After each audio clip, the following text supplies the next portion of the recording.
Olha como é interessante a gente usar bons exemplos em certas conversas. No final de semana eu compartilhei aqui, vocês podem ir no destaque depoimentos e olhar, sobre o caso de uma mãe do nosso grupo fechado. A filha precisava de um apoio na escola, a escola então decidiu obrigá-la a aprender língua de sinais e não bastando, a intérprete de Libras disse que ela tinha que não usar mais o seu aparelho auditivo em sala de aula. A gente está em 2022 e ainda fala-se tanto nos tempos do Congresso de Milão, fala-se tanto que as mãos das pessoas surdas sinalizadas eram amarradas para que elas não pudessem usar Libras. Pois bem, gente, querer obrigar uma criança que não quer e não precisa usar a língua de sinais a usá-la e, pior, a não usar seu aparelho auditivo em sala de aula quando ela precisa dele, é exatamente a mesma coisa que amarrar as mãos de crianças que usam língua de sinais. Saiu cortado. É a mesma coisa que amarrar as mãos de crianças surdas sinalizadas para que elas não sinalizem. Eu adoro exemplos por isso. Nós que somos surdos que ouvem, usuários de próteses auditivas, a gente é constantemente acusado de coisas super injustas.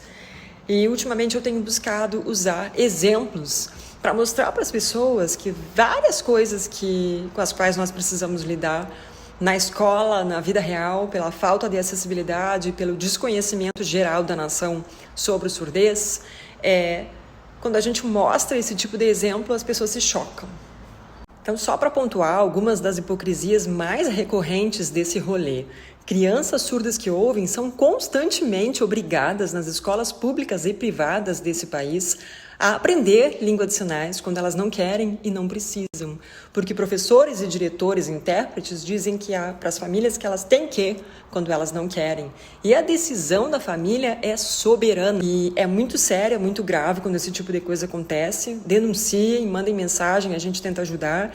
E principalmente professores e diretores, intérpretes, tentam impor que uma criança não use o aparelho em sala de aula ou se recusam a usar o sistema FM, que inclusive é fornecido pelo SUS para ajudar as crianças surdas que ouvem na aula. Isso não pode ficar assim, isso é sério e isso é um crime.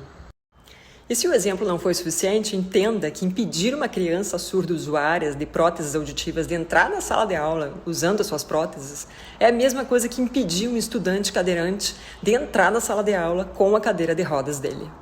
Com exemplos fica mais fácil de compreender certos abusos e certos absurdos. A lei brasileira de inclusão, ela abraça toda a diversidade que existe em todas as deficiências. Parem de querer entubar as pessoas com a cartilha da surdez, porque isso só existe na cabeça das pessoas que tentam fazer isso. No mundo real, não é assim que a banda toca. Os números estão aí para provar o contrário. Enquanto isso, pais e mães que estão sofrendo esse tipo de coisa agora, usem os canais apropriados. Ministério Público Estadual e Federal, Defensoria Pública, Ouvidoria do MEC, Ouvidoria do Ministério da Saúde. Usem, não fiquem sofrendo calados e, pior, prejudicando as suas crianças.